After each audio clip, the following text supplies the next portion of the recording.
Testament introduces several leaders who ruled over the nation of Israel. From the Exodus to the entry into Canaan, Moses and Joshua led Israel, and later judges. Some leaders, like Samuel, were both judges and priests. However, after Samuel, the Israelites longed for a king. Thus, Israel's first king, Saul, was coronated. David and Solomon succeeded the throne and governed the nation successfully despite some conflicts.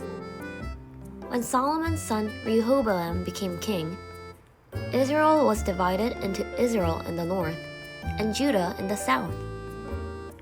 After centuries of division, both kingdoms ultimately perished. The kings of northern Israel served God, but they also worshipped the gods of surrounding nations.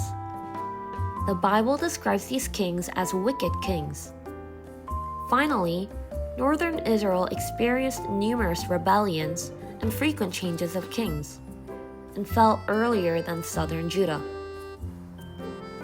Southern Judah endured several crises and continued its dynasty, succeeding David.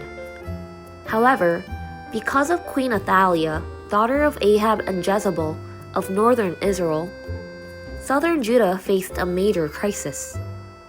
Athaliah murdered all members of the Davidic dynasty to seize all power for herself.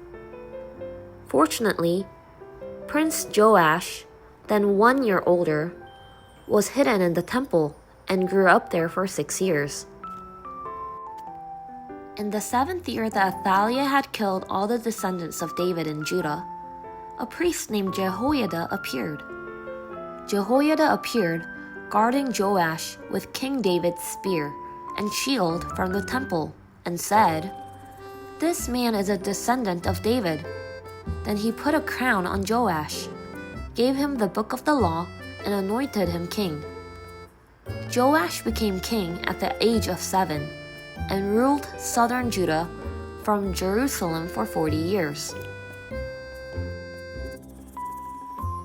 Looking at 2 Kings 12 verses 2, it says that Joash did what was right in the eyes of the Lord during Jehoiada's lifetime. He reformed many things. First, it says that he sanctified the temple by repairing its damage. Since more than 100 years had passed since Solomon built the temple, there must have been many places in the temple that needed to be repaired. No one even thought of repairing them, but Joash, having grown up in the temple, would have known it better than anyone else. In the book of Chronicles, King Joash called on all the people of Judah and Jerusalem to offer free will offerings. With these offerings, the temple was restored to its original form. However, if you read 2 Chronicles, it is sadly recorded that after Jehoiada, the priest who made him king, died, Joash began worshipping Asherah poles and idols. Although God sent prophets to tell him to return to the path of faith, he did not listen. He ignored the earnest prophecy of Zechariah, Jehoiada's son, and even killed him. King Joash loved the temple, but it seems he did not love God's word. He didn't live honestly before God, but only before the eyes of Jehoiada, the priest.